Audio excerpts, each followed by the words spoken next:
अस्सलाम वालेकुम।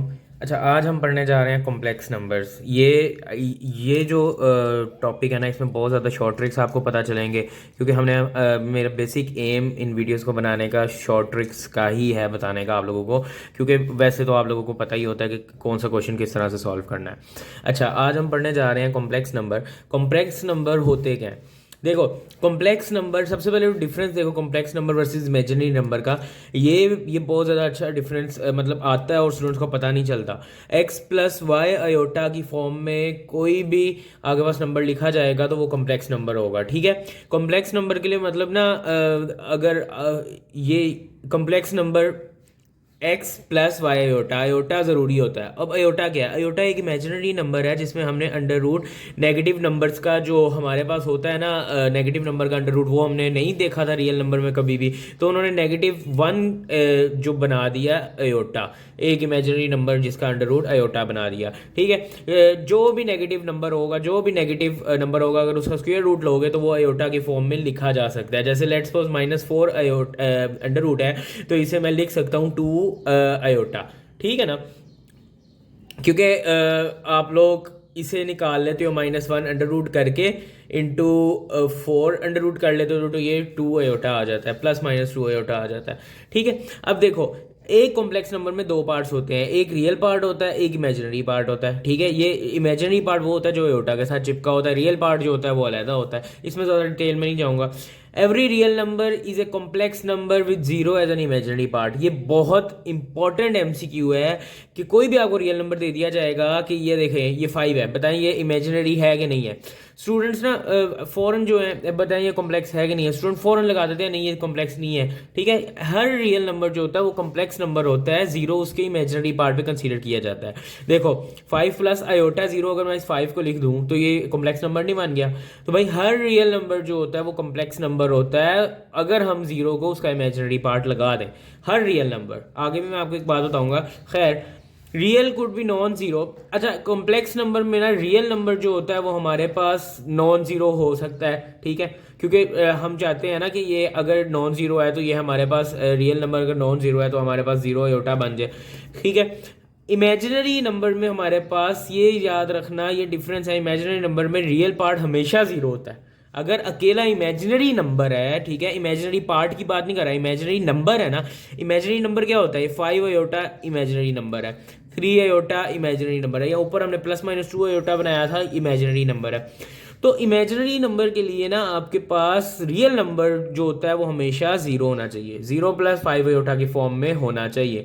होता ये भी कॉम्प्लेक्स नंबर ही है, जैसे 2 + 3 अयोटा ये कॉम्प्लेक्स नंबर है, और 0 + 5 अयोटा जो इमेजिनरी नंबर है। ठीक है, every real number is a complex number but not imaginary number. Her real number complex number होता है। देखो, 5 जो है कॉम्प्लेक्स नंबर है ना, मैंने आपको ऊपर बताया 5 + 0 अयोटा कर दूंगा तो कॉम्प्लेक्स नंबर है। लेकिन ये इमेजिनरी रियल नंबर कभी भी इमेजिनरी नहीं हो सकता। बट नेवर, बट नॉट की जगह बट नेवर लिखना चाहिए था, बट नेवर इमेजिनरी नंबर। ठीक है ना, रियल नंबर कभी भी इमेजिनरी नहीं हो सकता, लेकिन कॉम्प्लेक्स हमेशा होता है। इमेजिनरी का मतलब है कि 5 अयोटा ये जो ये नंबर है ना, ये कभी भी रियल नंबर के सेट में नहीं आता। ठीक है, ये आप लोगों को समझ आ गई। कुछ हम डिफरेंस देखते हैं कि कॉम्प्लेक्स नंबर जो होता है ना वो क्या होता है। कॉम्प्लेक्स नंबर बेसिकली आप ऐसे लिखते हो 1 + अयोटा, जिसमें रियल पार्ट भी आ रहा है और नॉन रियल पार्ट भी आ रहा है, इमेजिनरी पार्ट भी आ रहा है। इमेजिनरी नंबर में रियल पार्ट नहीं होता। ठीक है ना, इमेजिनरी नंबर अकेला ही होता है। स्क्वायर ऑफ, अच्छा, जो आपके पास इमेजिनरी नंबर होता है उसका स्क्वायर हमेशा नेगेटिव नंबर होता है। ये निशानी है एक इमेजिनरी नंबर की कि अगर आप उसका स्क्वायर लोगे इमेजिनरी नंबर का, ये इमेजिनरी नंबर है ना, ठीक है, इसका आप लोग स्क्वायर लोगे तो ये नेगेटिव नंबर आएगा। देख लेते हैं, 25 अयोटा स्क्वायर विच इज -25, तो ये आया नहीं नेगेटिव। इमेजिनरी नंबर का हमेशा जो स्क्वायर होता है वो नेगेटिव होता है, ये भी याद रखना। अच्छा चलो एक बात बताओ, जीरो कॉम्प्लेक्स नंबर है कि नहीं है? ये मैंने सामने लिखा, खैर आप लोग को पता लग गया, लेकिन zero is also a complex number. क्यों? वही बात, जीरो भी एक रियल नंबर है, जीरो एक रियल नंबर है, zero belong to real number, और जो रियल नंबर होते हैं वो कॉम्प्लेक्स नंबर होते हैं। 0 + 0 अयोटा करके हम कर सकते हैं। अब आते हैं हम शॉर्ट ट्रिक्स में, मेरा फेवरेट पार्ट इस पूरे लेक्चर का। ठीक है, आप लोगों ने हमेशा, आप लोगों को दो जो दिए जाएंगे क्या कहते हैं, दो इमेजिनरी नंबर, दो कॉम्प्लेक्स नंबर्स आप लोगों को दिए जाएंगे और उसका आप लोगों को ऑपरेशन दे दिया जाएगा कि z माइनस जी टू करें या z1 इंटू जी टू करें, ठीक है ना, z1 divided by ji to करें। आप लोगों ने ये जो फॉर्मूलाज हैं ये याद कर लेने हैं, कभी भी लॉन्ग मैथमेटिकल कैलकुलेशंस में नहीं जाना, वरना तो आप फिर गए। एक एमसीक्यू उसके 45 सेकंड होते हैं एवरेज एंट्री टेस्ट में, ठीक है ना, 45 से 1-1.5 मिनट। तो आप लोगों ने उसमें कभी भी लॉन्ग कैलकुलेशंस में नहीं जाना जो ट्रेडिशनल हम मैथ की बुक में कर रहे होते हैं, ठीक है। देखो सिंपल है, ये इनका ऑर्डर बहुत मैटर करता है। अगर z1 और z2 है तो z1 प्लस z2 है, तो आप लोगों ने क्या करना है, पहले वाले को पहले वाले से प्लस कर दो, दूसरे वाले को दूसरे वाले से प्लस कर दो, ठीक है। इसे अरेंज कर लेना अयोटा की बेस पे ना, रियल पार्ट्स को प्लस कर दो और इमेजिनरी पार्ट्स को प्लस कर दो और दूसरे वाले के साथ अयोटा लगा दो, आपका आंसर आ जाएगा। अब z1 माइनस z2, इसमें आप लोगों ने क्या करना है, पहले वाले को दूसरे वाले से माइनस कर दो, ठीक है। z1 माइनस z2 का मतलब है कि z1 वाले को, मतलब ऊपर ये याद रखना, ये ऑर्डर बहुत मैटर करता है। पहले वाले को दूसरे वाले से माइनस कर दो, इमेजिनरी पार्ट को आपस में माइनस कर दो और इन दोनों का जो रिजल्ट है उसे प्लस कर दो योटा के साथ, ठीक है। z1 इंटू z2 जब आप लोगों ने करना है तो इसका तरीका ये है कि डिवीजन और मल्टीप्लिकेशन दोनों सेम ही है तकरीबन, लेकिन इसका तरीका ये है कि आप लोगों ने देखो पहले वाले को पहले वाले से मल्टीप्लाई किया, दूसरे वाले को दूसरे वाले से मल्टीप्लाई किया, ठीक है। और अभी इसे भूल जाओ, ठीक है ना, पहले वाले को आप लोगों ने पहले वाले से मल्टीप्लाई किया विच इज़ ये, दूसरे वाले को दूसरे से मल्टीप्लाई किया, ठीक है ये। उसके बाद दरम्यान में लगाया प्लस, ठीक है। अब आप लोगों ने क्या किया कि दूसरे वाले को पहले वाले से किया, ऐसे एरो बना लेना कंफ्यूज ना हो जाओ, दूसरे वाले को पहले वाले से किया और फिर पहले वाले को दूसरे वाले से किया, ए डी। ये वाला ऑर्डर भी बहुत मैटर करता है कि जब आपने ये करना है तो पहले दूसरे वाले को पहले से करना है, ठीक है ना। ये इमेजिनरी पार्ट को रियल से करना है, पहले इमेजिनरी पार्ट को z1 की इमेजिनरी पार्ट को रियल नंबर से करना है, बहुत मैटर करता है, ठीक है। इसे ये कर दो, ठीक है।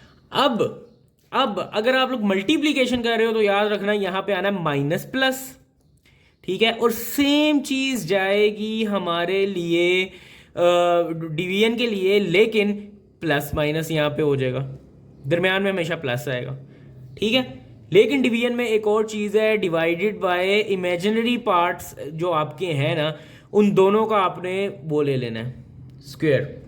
ये अगले पेज में मैंने किया हुआ है, जो आगे पास दूसरा वाला नंबर है ना, ठीक है, दूसरा वाला जो नंबर है उन दोनों का स्क्वायर ले लेना है, सी का स्क्वायर प्लस डी का स्क्वायर, सी का स्क्वायर प्लस डी का स्क्वायर, ये डिवीजन में आ जाता है। ये देखें डिवीजन में मैंने इधर लिखा हुआ, ठीक है। थोड़ी सी कॉम्प्लेक्सिटी है, लेकिन आप 2-3 बार इसकी प्रैक्टिस करोगे ना इसकी, तो आप लोगों को याद हो जाएगा। इसे मैंने दोनों को मल्टीप्लिकेशन और डिवीजन को रिलेट किया आपस में, ताकि आप लोग समझ जाओ कि पहले वाले को पहले वाले से मल्टीप्लाई कर दो, दूसरे वाले को दूसरे वाले से मल्टीप्लाई कर दो, दरम्यान में कोई साइन नहीं लगाना पहले। फिर दूसरे वाले का पहले वाले का इमेजिनरी पार्ट दूसरे वाले के रियल पार्ट से मल्टीप्लाई करो, ठीक है। और फिर पहले वाले का जो रियल पार्ट है दूसरे वाले के इमेजिनरी पार्ट से मल्टीप्लाई करो और दरमियान में फिर माइनस प्लस लगाओ मल्टीप्लिकेशन के केस में और प्लस माइनस लगाओ in the case of division, और नीचे सी का स्क्वायर प्लस डी का स्क्वायर, सॉरी। अच्छा, अगर आपको कहेगा ना कोई एक नंबर दे के z1 इसके इक्वल है तो 1/z फाइंड करो, सिंपल आप लोगों ने a माइनस बी ए का स्क्वायर प्लस बी का स्क्वायर कर देना, ठीक है।